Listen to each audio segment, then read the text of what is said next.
నమస్కారం APTS 24/7 news కి స్వాగతం. ముందుగా హెడ్లైన్ చూద్దాం.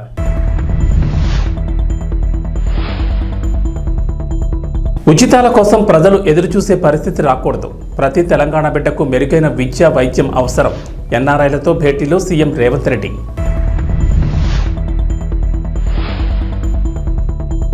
ఏపీలో వాలంటీర్లకు మరో షాక్. సాయంత్రం వరకు సర్కార్ డెడ్లైన్, వెంటనే వాటిని తొలగించాలని ఆదేశం.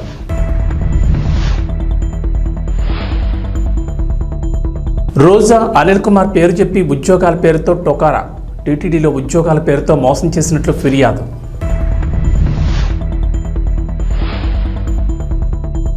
తెలంగాణకు వర్ష సూచన. పలు జిల్లాల్లో మోస్తరు వర్షాలు, భారీ వర్షాలకు ఛాన్స్ లేదన్న వాతావరణ శాఖ. తెలంగాణలో పెట్టుబడులు తీసుకురావడమే లక్ష్యంగా సీఎం రేవంత్ రెడ్డి ఐటీ మంత్రి దుద్దిళ్ల శ్రీధర్బాబుతో ఉన్న బృందం 10 రోజుల అమెరికా పర్యటనకు వెళ్లిన సంగతి తెలిసిందే. యుఎస్ పర్యటనలో సీఎం రేవంత్ బిజీగా గడుపుతున్నారు. భారత కాలమాన ప్రకారం ఆదివారం రాత్రి న్యూజెర్సీలోని ఎన్ఆర్ఐలతో సీఎం రేవంత్ రెడ్డి భేటీ అయ్యారు. ఈ సందర్భంగా మాట్లాడిన రేవంత్ తెలంగాణలో కాంగ్రెస్ గెలుపుకు ఎన్ఆర్ఐల కృషి చాలా ఉందని అన్నారు. ప్రత్యేక రాష్ట్రం మిగులు బడ్జెట్తో ఉన్న రాష్ట్రాన్ని అప్పుల రాష్ట్రంగా మార్చిన 10 ఏళ్ల విధ్వంస తెలంగాణను అభివృద్ధి చేయాలంటే ఎన్ఆర్ఐల సహకారం చాలా అవసరమన్నారు. తెలంగాణ ఆర్థికంగా దృఢంగా అభివృద్ధి చెందాలంటే ఉచితాలు మంచివి కావని సీఎం రేవంత్ అభిప్రాయపడ్డారు. కానీ ప్రస్తుతం కొందరి పేదలకు అర్హులకు ఉచితాలు అవసరమని చెప్పారు. ప్రతి ఒక్కరికి ఉద్యోగ అవకాశం కల్పించాలని, చేతి వృత్తులను ప్రోత్సహించి ప్రభుత్వం ఇచ్చే ఉచితాల కోసం ప్రజలు ఎదురుచూసే పరిస్థితి రాకుండా చేయడమే తమ లక్ష్యమన్నారు. ప్రతి తెలంగాణ బిడ్డకు మెరుగైన విద్య వైద్యం అవసరమని సీఎం రేవంత్ వ్యాఖ్యానించారు. రాష్ట్రానికి ఆదాయ మార్గాలు సమకూర్చినప్పుడే ఏదైనా సాధ్యమన్నారు. పెట్టుబడులు పెట్టడానికి సహకరించండి. హైదరాబాదు తెలంగాణ రాష్ట్రం భారతదేశంలో ఉన్న 29 రాష్ట్రాలలో ఒక రాష్ట్రం కింద మీరు పరిగణించకండి. చాలామందికి ఆంధ్రప్రదేశ్తోనో, బెంగళూరుతోనో, తమిళనాడుతోనో తెలంగాణ, హైదరాబాద్ పోటీ పడుతుందని అంటున్నారు. నేను అట్లా అనుకోవడం లేదు. నేను తెలంగాణ రాష్ట్రాన్ని ప్రపంచంతోనే పోటీ పడాలనుకుంటున్నాను. పెట్టుబడిదారులు ఎవరు వచ్చినా రెడ్ కార్పెట్ వెల్కమ్ చేయడానికి రాష్ట్ర ప్రభుత్వం సిద్ధంగా ఉంది. మీ పెట్టుబడులకు మాది గ్యారంటీ. మీ పెట్టుబడులకు లాభసాటిగా మీకు సహకరించడానికి రాష్ట్ర ప్రభుత్వం పాలసీలను తీసుకొస్తుంది. సమస్యల మీద మాట్లాడమంటే మేము మాట్లాడాం, పోడియం దగ్గరకు వచ్చి మేము ధర్నా చేస్తాం, మమ్మల్ని మార్షల్స్ను పెట్టి బయటపడేయండి, మీరు చెప్పే కఠోరమైన నిజాలు వినడానికి మేము సిద్ధంగా లేము అన్నట్టుగా ప్రతిపక్ష పార్టీ వ్యవహరించింది. శాసనసభలో జరుగుతున్న చర్చలలో పాల్గొనకుండా తప్పించుకునే ప్రయత్నం చేసిన ఎవరిని బయటికి వదలలేదు. శాసనసభలో తెల్లవారుజామున వరకు వాళ్ళని కూర్చోబెట్టి చర్చల్ని నిర్వహించే కార్యక్రమం కాంగ్రెస్ పార్టీ చేసింది. ఆంధ్రప్రదేశ్ ప్రభుత్వం రాష్ట్ర వ్యాప్తంగా గ్రామ వార్డు వాలంటీర్లు, సచివాలయాల ఉద్యోగులకు కీలక ఆదేశాలు జారీ చేసింది. రాష్ట్ర వ్యాప్తంగా ఉండే గ్రామ వార్డు సచివాలయాల సిబ్బంది వాలంటీర్లను అలర్ట్ చేసింది. గత ప్రభుత్వ హయాంలో వివిధ సంక్షేమ పథకాలు ప్రజలకు చేరవేసే ఉద్దేశంతో ఆయా క్లస్టర్ సభ్యులతో క్రియేట్ చేసిన వాలంటీర్ వాట్సాప్, టెలిగ్రామ్ గ్రూపులను తక్షణమే డిలీట్ చేయాలని ప్రభుత్వం ఆదేశించింది.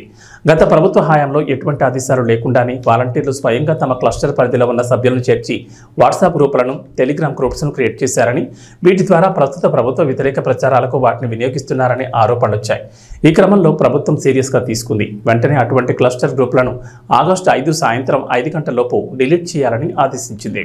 మాజీ మంత్రులు రోజా, అనిల్ కుమార్ యాదవ్ చిక్కుల్లో పడ్డారు. ఇద్దరిపై భారీగా ఫిర్యాదులు వచ్చాయి. మంగళగిరి జనసేన పార్టీ కేంద్ర కార్యాలయంలో నిర్వహించిన వినతుల స్వీకరణలో బాధితులు జనసేన పార్టీ ఎమ్మెల్యే లోకం నాగమాధవ్కి ఫిర్యాదు చేశారు. టీటీడీలో ఉద్యోగాలు ఇప్పిస్తామని చెప్పి మాజీ మంత్రులు రోజా, అనిల్ కుమార్ యాదవ్ల పేరుతో గీతామాధురి అనే మహిళ ఒక్కొక్కరి నుంచి 5 లక్షలు వసూలు చేసినట్లు ఆరోపిస్తున్నారు. దాదాపు 40 మంది దగ్గర డబ్బులు తీసుకుని అప్పటి ఈవో ధర్మారెడ్డి సంతకాలతో నియామక పత్రాలు, ఐడి కార్డులు ఇచ్చి మోసం చేసినట్లు ఫిర్యాదు చేశారు. గతంలోని ఈ మోసంపై పోలీసులకు ఫిర్యాదు చేసినా పట్టించుకోలేదని ఆరోపిస్తున్నారు. తాము చెల్లించిన 5 లక్షలు తిరిగి ఇప్పించి తమకు న్యాయం చేయాలని వారు రిక్వెస్ట్ చేశారు. ఈ విషయంపై ఎమ్మెల్యే నాగమాధవి వెంటనే విజయవాడ పోలీస్ కమిషనర్తో ఫోన్లో మాట్లాడారు. బాధితులకు న్యాయం చేయాలని, నకిలీ నియామక పత్రాలపై విచారణ చేపట్టాలన్నారు. తాను పనిచేస్తున్న కంపెనీ తనతో పాటు చాలా మంది ఉద్యోగులకు జీతాలు చెల్లించడం లేదని, 6 నెలలుగా ఇబ్బంది పడుతున్నామని విజయవాడకు చెందిన శ్రీలక్ష్మి అనే మహిళ వినతి పత్రం అందజేశారు. శ్రీకాళహస్తి ఆలయంలో సరికొత్త రికార్డు నమోదైంది. ఆదివారం రాహుకేతు పూజల సంఖ్య ఆలయ చరిత్రలో తొలిసారిగా రికార్డు స్థాయిలో జరిగాయి. ఆలయంలో రాహుకేతు సర్పదోష నివారణ పూజలు 5 రకాల ధరల టికెట్లపై వేర్వేరుగా ఉంటాయి. 14 నెలల క్రితం 5 రకాల టికెట్లు 7,200 విక్రయించడంతో రికార్డు నమోదైంది. తాజాగా ఆషాఢ అమావాస్య ఆదివారం కలిసి రావడంతో ఈ ఒక్కరోజు 9,168 రాహుకేతు పూజ టికెట్లు విక్రయించారు. దీంతో ఆలయ చరిత్రలో సరికొత్త రికార్డుగా నమోదైంది. ఉదయం నుంచి సాయంత్రం వరకు ముక్కంటి ఆలయంలోని రాహుకేతు మండపాలు భక్తుల రద్దీతో కిక్కిసిపోయాయి. అంతేకాదు శ్రీకాళహస్తి ఆలయానికి ఒక్క రోజులో ₹1 కోటి ఆదాయం వచ్చింది. స్వామివారికి సేవలు, దర్శనాలు, ప్రసాదాలు, వసతి సముదాయాలు, విరాళాల ద్వారా ₹1,95,356,000 ఆదాయం సమకూరింది. శ్రీకాళహస్తి ఆలయంలో 500 టికెట్లు 5,183, 750 టికెట్లు 2,288, 1,500 టికెట్లు 933, 2,500 టికెట్లు 610, 5,000 టికెట్లు 154 కలిపి మొత్తం 9,168 రాహుకేతు పూజలు జరిగినట్లు ఈవో NVSN మూర్తి తెలిపారు. అలాగే 5 రకాల ప్రసాదాలు 29,505 ప్యాకెట్లు విక్రయించారు. ఈ సంఖ్య కూడా రికార్డు స్థాయికి దగ్గరగా ఉంది. స్థానిక ఎమ్మెల్యే బొజ్జల సుధీరెడ్డి సూచనలతో ఆలయ deputy EO NR Krishna Reddy, AEO Lokesh రెడ్డితో పాటు పలువురు అధికారులు సమన్వయం చేసుకున్నారు. భక్తులకు ఎలాంటి ఇబ్బంది లేకుండా ఏర్పాట్లు చేశారు. ఆంధ్రప్రదేశ్ వ్యవసాయ శాఖ మంత్రి అచ్చెన్నాయుడు రైతులకు శుభవార్త చెప్పారు. అధిక వర్షాలతో పంటలు నష్టపోయిన రైతులను త్వరగా ఆదుకుంటామని ప్రకటించారు. ఏపీ సచివాలయంలో సంబంధిత అధికారులతో సమీక్ష సమావేశం నిర్వహించారు. పలు కీలక అంశాలపై చర్చించారు. అధికారులకు మంత్రి అచ్చెన్న కీలక సూచనలు, సలహాలు ఇచ్చారు. అంతేకాదు ఇటీవల అధిక వర్షాలకు వరి నారుమళ్లు నష్టపోయిన రైతులకు 80% రాయితీపై వరి విత్తనాలు పంపిణీ చేస్తామని తెలిపారు. ఇటీవల వర్షాల దెబ్బకు అనకాపల్లి, కాకినాడ, తూర్పుగోదావరి, పశ్చిమ గోదావరి, ఏలూరు జిల్లాల్లో 1,406 హెక్టార్లలో నారుమళ్లు, 33,000 హెక్టార్లలో వరి నారుమళ్లు దెబ్బతిన్నాయని చెప్పారు. ఇలా నారుమళ్లు నష్టపోయిన రైతుల కోసం 6,356 క్వింటాళ్ల వరి విత్తనాలను రాష్ట్ర విత్తనాభివృద్ధి సంస్థ ద్వారా పంపిణీ చేయడానికి సిద్ధం చేశామన్నారు. బాధిత రైతులు స్థానిక రైతు సేవా కేంద్రాల ద్వారా రాయితీ వరి విత్తనాలు పొందాలని సూచించారు. ముఖ్యమంత్రి చంద్రబాబు ఆదేశాల మేరకు మంత్రుల బృందం ముంపు ప్రాంతాల్లో పర్యటించిన విషయాన్ని గుర్తు చేశారు. రాష్ట్ర, జిల్లాల వ్యవసాయ శాఖ అధికారులు, వ్యవసాయ శాస్త్రవేత్తలతో సమీక్షలు చేసి ముందుగానే రైతుల అవసరాలకు తగిన ప్రత్యామ్నాయ పంటల ప్రణాళికలు తయారు చేస్తున్నామన్నారు. రైతు అంటే ఒక ఖరీఫ్లో ఉన్నవాడే రైతు కాదు, రబీలో కూడా పండించిన వాడే రైతు. 16 నుంచి 19 వరకు తెలుగుదేశం ప్రభుత్వం అధికారంలో ఉండేటప్పుడు ప్రతి సంవత్సరం ఖరీఫ్కి, రబీకి ఇన్సూరెన్స్ చేసి సకాలంలో ఇన్సూరెన్స్ కంపెనీకి చెల్లించి 110, 120, 130, 170% వరకు కూడా సకాలంలో రైతులకు ఇన్సూరెన్స్ అందే విధంగా బ్రహ్మాండమైనటువంటి కార్యక్రమం చేశాం. ప్రభుత్వం 2019లో వచ్చింది. ముందు ₹1 కట్టమన్నారు. తర్వాత అది కూడా కట్టొద్దు, ఉచితంగా మేము బీమా చేస్తామని చెప్పారు. ఇన్సూరెన్స్ కంపెనీలు అయితే సకాలంలో మనకి ఇవ్వటం లేదు. రాష్ట్ర ప్రభుత్వం నుంచి ఒక కంపెనీ పెట్టిస్తామని చెప్పి మబ్బి మాటలు చెప్పి ఊకదంపుడు ఉపన్యాసాలు ఇచ్చారు అధ్యక్ష. అదేవిధంగా 2019 తర్వాత అసలు అధికారులు చెప్పారా, ఆ ప్రభుత్వంలో ఉన్నటువంటి ప్రజాప్రతినిధులు కళ్ళు మూసుకున్నారా, కనీసం ముఖ్యమంత్రి దృష్టిలో పెట్టారో లేదో నాకు అర్థం కాని పరిస్థితి. 2019 తర్వాత అధ్యక్ష ఒక్క ఖరీఫ్కే ప్రీమియం చెల్లించారు తప్ప రబీకి ఒక్క సంవత్సరం కూడా ప్రీమియం చెల్లించలేదు అధ్యక్ష. ఎంత దారుణం! రబీలో రైతులందరూ కూడా గత 5 సంవత్సరాలు చాలా ఇబ్బందులు పడ్డారు. ఒక సంవత్సరం అయితే ఎంత మోసం చేశారంటే, మేము ఓనుగా కంపెనీ పెట్టాం, మేము అందరికీ ఇన్సూరెన్స్ ఇస్తామని చెప్పి మబ్బి బాటలు చెప్పారు. ఆ సంవత్సరం శాసనసభ జరిగింది. రైతులందరూ గగ్గోలు పెట్టారు. పంటలన్నీ పోయా, ఇన్సూరెన్స్ కంపెనీలు పలకటం లేదు. రాష్ట్ర ప్రభుత్వం ఏం చేస్తుందంటే, ఆ రోజు మేము ప్రతిపక్ష పార్టీగా చాలా విధాలుగా ప్రయత్నం చేశాం శాసనసభలో. కనీసం ప్రభుత్వం మమ్మల్ని పట్టించుకోలేదు. అప్పుడు మా నాయకులు ఎప్పుడు కూడా శాసనసభలో పోడియం దగ్గరికి వెళ్ళిన సందర్భాలే. ఫస్ట్ టైం రైతుల గురించి ఒక సంవత్సరం పోడియం దగ్గరికి వెళ్ళి పోడియంలో కూర్చుంటే ఆ రాత్రికి ఈ ఇన్సూరెన్స్ కంపెనీలకు డబ్బులు కట్టలేదు. మనం పెట్టినటువంటి కంపెనీకి కేంద్ర ప్రభుత్వం నుంచి పెర్మిషన్ రాలేదని చల్లగా సావు కబురు చెప్పారు అధ్యక్ష. అప్పుడు రైతుల నుంచి తీవ్రమైనటువంటి వ్యతిరేకత వస్తే ఆ ఒక్క సంవత్సరం రాష్ట్ర ప్రభుత్వం నుంచి డైరెక్ట్గా కొంతవరకు చెల్లింపులు చేశారు తప్ప ఒక్క సంవత్సరం కూడా రైతులకి సకాలంలో ఇన్సూర్ ఇచ్చే పరిస్థితి రాష్ట్రంలో ఎప్పుడూ లేదు. ఈరోజు 2022-23 అధ్యక్ష రబీకి దాదాపుగా 465 కోట్ల రూపాయలు ఇప్పుడు మనం ఇన్సూరెన్స్ కంపెనీలకి ప్రీమియం చెల్లిస్తేనే ఒక 90,000 మందికి 105 కోట్ల రూపాయలు ప్రీమియం వచ్చే అవకాశం ఉంది, అది బాకీ ఉంది. అదేవిధంగా ఖరీఫ్కి 1287 కోట్లు చెల్లించాలి రాష్ట్ర ప్రభుత్వం. కనీసం దాని మీద దృష్టి పెట్టలేదు. నేను మొన్న చూస్తే ఆశ్చర్యం వేసింది. ఎందుకంటే సకాలంలో మనం చెల్లిస్తేనే ప్రైమ్ మినిస్టర్ గారు ఫసల్ బీమా కింద డబ్బులు వస్తాయి, సకాలంలో రైతుకు అందడానికి అవకాశం ఉంటుంది. ఇప్పుడు ఈ 1287 కోట్లు కడితే దాదాపుగా 6.67 లక్షల మందికి ప్రీమియం అందడానికి అవకాశం ఉంటుంది. దీని గురించి బడ్జెట్లో పెట్టమని ఫైనాన్స్ మినిస్టర్ గారికి కూడా చెప్పాం. వీలైనంత వరకు ఈ ప్రీమియం కట్టి ఈ సంవత్సరంకి ఇన్సూరెన్స్ ఇవ్వాలని చెప్పి ప్రయత్నం చేస్తున్నాం. అధ్యక్ష, ఇన్సూరెన్స్ విధానాన్ని రాష్ట్రంలో అస్తవ్యస్తం చేశారు, ఎవ్వరికి అర్థం కాని పరిస్థితి వచ్చింది. అందుకే రాష్ట్ర ముఖ్యమంత్రి చంద్రబాబు నాయుడు గారు మొన్న ఒక నిర్ణయం తీసుకున్నారు. మన రాష్ట్రంలో ఇన్సూరెన్స్ పాలసీ విధానం దేశంలోనే ఒక బెస్ట్ విధానంగా ఉండాలి. దీనికి మీరు సబ్ కమిటీ చేస్తున్నాం, మీరు కూర్చొని మీరు అన్ని విధాల చర్చించి మంచి పాలసీ విధానం తీసుకురమ్మని చెప్పి మాకు సబ్ కమిటీ కూడా వేశారు అధ్యక్ష. నన్ను, ఫైనాన్స్ మినిస్టర్ని, మన సివిల్ సప్లై మినిస్టర్ని వేశారు. మొన్ననే ఒక సమావేశం పెట్టుకున్నాం. ఏదైతే 2016 నుంచి 19 వరకు మనం ఇన్సూరెన్స్ విధానాన్ని రాష్ట్రంలో అమలు చేశామో అదే బెస్ట్ ఇన్సూరెన్స్ విధానం అధ్యక్ష. రైతులు ఉచితంగా కడతామని చెప్తున్నారు, ఒక్క సంవత్సరం ఒక పైసా ఇన్సూరెన్స్ రావడం లేదు, వాళ్ళకి మభ్య పెడుతున్నారు. రైతులు అంటున్నారు కనీసం మేము కట్టుకుంటాం, మాకు అవకాశం ఇవ్వండి. మీరు కడుతున్నారో లేదు తెలియదు, ప్రీమియం చెల్లిస్తున్నారో తెలియదు, పంటలు పోతే ఒక పైసా రావడం లేదు అని తీవ్రమైనటువంటి ఆందోళన రైతులు చెందుతున్నారు. ఇప్పుడే మా రామ్ గోపాల్ రెడ్డి చెప్పినట్టుగా రైతులు ప్రీమియం కట్టడానికి సిద్ధంగా ఉన్నారు. మళ్ళీ ఆ విధానాన్నే తీసుకురావాలని పబ్లిక్ రైతుల కాంట్రిబ్యూషన్, ప్రధానమంత్రి ఫసల్ బీమా యోజన, రాష్ట్ర ప్రభుత్వం కలిసి ది బెస్ట్ పాలసీని మళ్ళీ తీసుకురావడానికి నిర్ణయం చేశాం. అయితే ఇంకొక ప్రశ్న వేశారు. తెలంగాణలో అమలవుతున్న మధ్యాహ్న భోజన పథకం తరచూ వార్తల్లో నిలుస్తోంది. భోజనంలో నాణ్యత లేకపోవడం, కలుషితాహారం ఇలా కారణం ఏదైనా తరచూ విద్యార్థులు అనారోగ్యాలకు గురవుతూ ఆసుపత్రులు పాలవుతున్నారు. రాష్ట్రంలో వరుస ఘటనలు చోటు చేసుకుంటుండటంతో అధికారులు మధ్యాహ్న భోజనంతో పాటు ప్రభుత్వ హాస్టళ్లలో అధికారులు తనిఖీలు చేపట్టారు. కాగా ఇప్పుడు పాఠశాలలో సరైన భోజనం పెట్టకపోవడంతో విద్యార్థులు కారం, నూనె వేసుకుని తింటున్న ఘటన ఇప్పుడు సర్వత్రా చర్చనీయాంశంగా మారింది. ఈ ఘటనపై మాజీ మంత్రి బీఆర్ఎస్ ఎమ్మెల్యే హరీష్ రావు తీవ్రంగా స్పందించారు. నిజామాబాద్ జిల్లా కోటగిరి మండలం కొత్తపల్లి ప్రభుత్వ పాఠశాలలో శుక్రవారం సరైన భోజనం లేక ఆకలితో ఉన్న విద్యార్థులు కారం, నూనెతో అన్నం కలుపుకొని కడుపు నింపుకున్నారని, ప్రభుత్వం భావి భారత పౌరుల పట్ల ఇంత బాధ్యతారహిత్యంగా వ్యవహరించడం బాధాకరమంటూ హరీష్ రావు ట్వీట్ చేశారు. విద్యార్థులకు పౌష్టికాహారం కోసం అందించే సీఎం బ్రేక్ఫాస్ట్ పథకాన్ని ప్రభుత్వం పూర్తిగా అటకెక్కించిందని, ఇప్పుడు మధ్యాహ్న భోజనం అందించడంలో కూడా తీవ్రంగా విఫలమైందని మండిపడ్డారు. ఇది కాంగ్రెస్ ప్రభుత్వ నిర్లక్ష్య వైఖరికి నిదర్శనమని హరీష్ రావు ఆరోపించారు.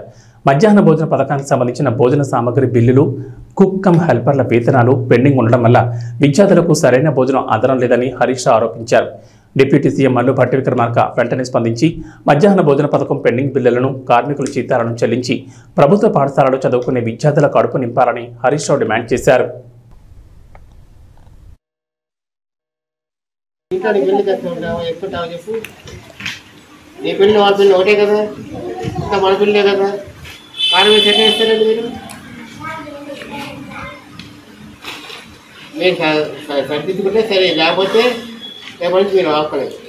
బోనాల పండుగ సందర్భంగా మహేశ్వరం నియోజకవర్గం బడంగ్పేట్ మున్సిపల్ కార్పొరేషన్ పరిధిలోని కుర్మల్గూడలో ఉన్న బంగారు మైసమ్మ దేవాలయాన్ని సందర్శించారు డిప్యూటీ సీఎం భట్టి విక్రమార్క. వేద పండితులు ప్రత్యేక పూజలు నిర్వహించి తీర్థప్రసాదాలు అందజేశారు. ఈ సందర్భంగా ఆలయం వద్దకు వచ్చిన కాసువాగు రైతులు, ఇతర సమస్యలు ఉన్నవారు డిప్యూటీ సీఎంకి వినతి పత్రాలు అందజేశారు. వినతి పత్రాలు తీసుకుని వారి సమస్యలను పరిశీలించి సంబంధిత అధికారులతో విచారణ చేయించి చర్యలు తీసుకుంటానని హామీ ఇచ్చారు.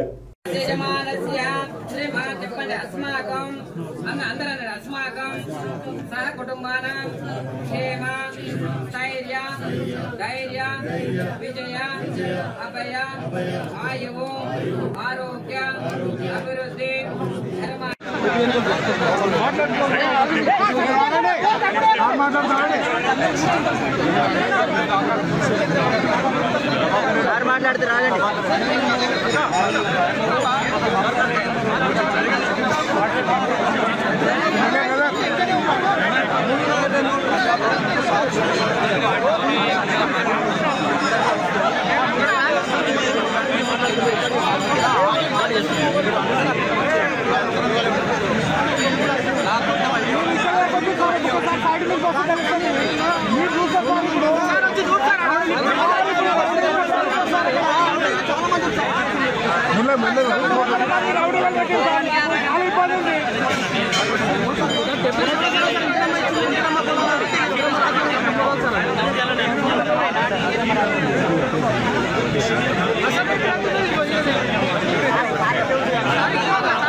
Hero Ram double smart trailer ఇప్పుడు సోషల్ మీడియాలో సందడి చేస్తోంది. రామ్ పూరి జగన్నాథ్ అభిమాన్ని ఆకట్టుకునేలా ఆ ట్రైలర్ ఉంది.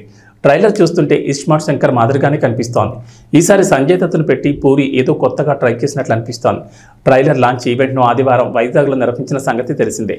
ఈ ట్రైలర్ లాంచ్ ఈవెంట్కు దర్శకుడు పూరి జగన్నాథ్, నిర్మాత చార్మి ఇద్దరూ డుమ్మా కొట్టేశారు. ట్రైలర్ లాంచ్ ఈవెంట్లో రామ్ మాట్లాడుతూ ఇస్మార్ట్ శంకర్ రోజుల్లోకి వెళ్ళాడు. గోవాలో స్క్రిప్ట్ రాస్తున్న టైంలో తనను అక్కడికే రమ్మన్నాడట పూరి జగన్నాథ్. ఎలాంటి సినిమా చేద్దామని చర్చించుకుంటున్న టైంలో ఓ 10 ఏళ్ల పాటు గుర్తుండిపోయే పాత్రను ఇవ్వండని అడిగారట రామ్.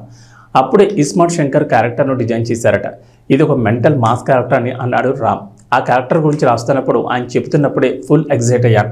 నేను ఎగ్జైట్ అయిన దాంట్లో ఆడియన్స్ 10% ఎగ్జైట్ అయినా చాలు హిట్ అవుతుందని అనుకున్నా. అలానే ఇస్మార్ట్ శంకర్ అయింది. ఈసారి అలాంటి క్యారెక్టర్కు మంచి స్క్రిప్ట్ ఉంటే బాగుంటుందని పూరి గారితో అన్నాను.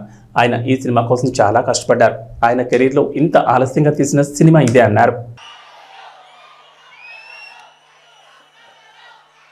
2018 డిసెంబర్ అనుకుంటా పూరి గారు గోవాలో కలిసా. ఆయన స్క్రిప్ట్ చేయడానికి వెళ్ళారు. సరదాగా వచ్చేయమన్నారు. పక్కన ఉంటే ఎనర్జీ ఉంటుంది వచ్చేయన్నారు. సరే అని వెళ్ళా. ఎలాంటి సినిమా చేద్దాం అనుకున్నప్పుడు ఒక 10 ఏళ్ల దాకా గుర్తుండిపోయే క్యారెక్టర్ చేద్దామండి. చాలా ఏళ్ళు అయిపోయిందన్న. అప్పుడు రాశారు ఆయన ఇస్మార్ట్ శంకర్. ఇస్మార్ట్ శంకర్ని కరెక్ట్గా డిస్క్రైబ్ చేయాలంటే టెంపర్ వంశీ. నాకు టెంపర్ వంశీ ఈ క్యారెక్టర్, ఈ సినిమాలో క్యారెక్టర్ ఉంది. క్యారెక్టర్ పేరు అడ్డా గుట్ట అక్బర్. ఆ పేరులోనే ఒక చిన్న ఫన్ ఉంది. సో సరదాగా అలాగే అడ్డాగుట్ట అక్బర్ని పిలవటం స్టార్ట్ చేశాను నేను. సో సినిమా అయిపోయిన తర్వాత టెంపర్ వంశీ నుంచి అడ్డాగుట్ట అక్బర్ అయిపోతామని కోరుకున్నా. And Vishu is one of the very few people. Generally మనం చాలా తక్కువ పని చేసి చాలా ఎక్కువ బిల్డప్లు ఇచ్చేవాళ్ళని చూస్తాం. కానీ ఎగ్జాక్ట్ ఆపోజిట్ మనడు. అండ్ ఎంత స్ట్రెస్ ఉన్నా బయటకు చూపిడు. And I don't think double smart would been possible without you. And చార్మీకి రైట్ హ్యాండ్లో అంటాడు. సో పాప మనోడు ఇద్దరు కలిసి అసలు యుద్ధాలే చేశారు. And thank you so much Vishu. And thank you Charmi. Bharat Sri Lanka జట్ల మధ్య జరుగుతున్న రెండో వన్డేలో ఓ ఆసక్తికర ఘటన జరిగింది. ఈ మ్యాచ్లో టాస్ గెలిచిన శ్రీలంక తొలుత బ్యాటింగ్ ఎంచుకుంది. దీంతో భారత్ బౌలింగ్ చేయాల్సి వచ్చింది. అయితే ఈ మ్యాచ్లో వాషింగ్టన్ సుందర్పై టీమిండియా కెప్టెన్ రోహిత్ శర్మ ఆగ్రహం వ్యక్తం చేశాడు. కొడతా అన్నట్లు అతని మీదకి పరిగెత్తాడు. కానీ అది కోపంతో కాదంటోయ్. రోహిత్ శర్మ చేష్టలకు సంబంధించిన వీడియో ప్రస్తుతం సోషల్ మీడియాలో వైరల్గా మారింది. అసలు ఏం జరిగిందంటే శ్రీలంక బ్యాటింగ్ సందర్భంగా టీమిండియా స్పిన్నర్ వాషింగ్టన్ సుందర్ 32వ ఓవర్ బౌలింగ్ చేసేందుకు సిద్ధమయ్యాడు. తొలి బంతిని బాగానే వేశాడు. కానీ రెండో బంతి వేసే ముందు ఏమైందో ఏమో కానీ 2 సార్లు బంతి వేసేందుకు వచ్చి ఆగిపోయాడు. రన్అప్ చేస్తూ రావడం తీరా వికెట్ల దగ్గరకు వచ్చి ఆగిపోయాడు. తొలిసారి రన్అప్ లెంగ్త్ మిస్ అయ్యి రెండోసారి అదుపు తప్పి బంతిని వేయలేదు. అయితే స్లిప్లో ఫీల్డింగ్ చేస్తూ ఇదంతా గమనిస్తున్న కెప్టెన్ రోహిత్ శర్మ తనదైన శైలిలో స్పందించాడు. స్లిప్లో ఫీల్డింగ్ చేస్తున్న రోహిత్ వాషింగ్టన్ సుందర్ను కొట్టేందుకు పరిగెత్తుకుంటూ వచ్చాడు. కొట్టేస్తా నిన్ను అన్నట్లు వార్నింగ్ ఇచ్చాడు. కెప్టెన్ రోహిత్ శర్మ వార్నింగ్ చూసి వాషింగ్టన్ సుందర్ నవ్వుకున్నాడు. వికెట్ కీపర్ కేఎల్ రాహుల్ సైతం నవ్వుకున్నాడు. ఈ వీడియో ప్రస్తుతం నెట్టింట వైరల్గా మారింది. తెలంగాణలో గత 15 రోజులుగా వర్షాలు కురుస్తూనే ఉన్నాయి. జూన్ మాసంలో అడపాదడపా వర్షాలు కురిసినా జూలైలో మాత్రం వర్షాలు దంచుకొడుతున్నాయి. బలమైన నైరుతి రుతుపవనాలు, అల్పపీడన ప్రభావంతో జూలై 3వ వారం నుంచి తెలంగాణ వ్యాప్తంగా విస్తారంగా వర్షాలు కురిశాయి. భారీ వర్షాలకు రాష్ట్రంలో వట్టిపోయిన వాగులు, వంకలు ప్రస్తుతం పొంగి పొర్లుతున్నాయి. గతంలో అడిగట్టిన జలాశయాలు, చెరువులు నిండుకుండలు తలపిస్తున్నాయి. ప్రాజెక్టులు సైతం జలకళతో ఒట్టిపడుతున్నాయి. అయితే నేడు రాష్ట్రంలో వర్షాలపై హైదరాబాద్ వాతావరణ శాఖ అధికారులు కీలక అప్డేట్ ఇచ్చారు. నేటి నుంచి మరో 5 రోజుల పాటు తెలంగాణలో వర్షాలు కురుస్తాయని చెప్పారు. ఓ మోస్తరు నుంచి భారీ వర్షాలకు ఛాన్స్ ఉన్నట్లు వెల్లడించారు. రోజంతా ఆకాశం మేఘావృతమై ఉంటుందని, రాత్రి 8 తర్వాత దక్షిణ తెలంగాణ, హైదరాబాద్ పరిసరాల్లో ఓ మోస్తరు జల్లుడు పడే ఛాన్స్ ఉంది. రాత్రి 10 తర్వాత తూర్పు తెలంగాణ జిల్లాలో వర్షాలకు ఛాన్స్ ఉందన్నారు. జిల్లాల వారీగా చూస్తే నేడు ప్రధానంగా నిర్మల్, నిజామాబాద్, జగిత్యాల, మంచిర్యాల, సిరిసిల్ల, ఆదిలాబాద్, ఆసిఫాబాద్, వికారాబాద్, మెదక్, రంగారెడ్డి, కొత్తగూడెం, కామారెడ్డి, సిద్దిపేట, మెదక్, ములుగు, భూపాలపల్లి జిల్లాలో ఓ మోస్తరు వర్షాలకు అవకాశం ఉందన్నారు. ఈ మేరకు ఆయా జిల్లాలకు అధికారులు ఎల్లో అలర్ట్ జారీ చేశారు. మిగిలిన జిల్లాలో తేలికపాటి వర్షాలు పడతాయన్నారు. ఏబీ బులెటిన్ విశేషం. నమస్కారం.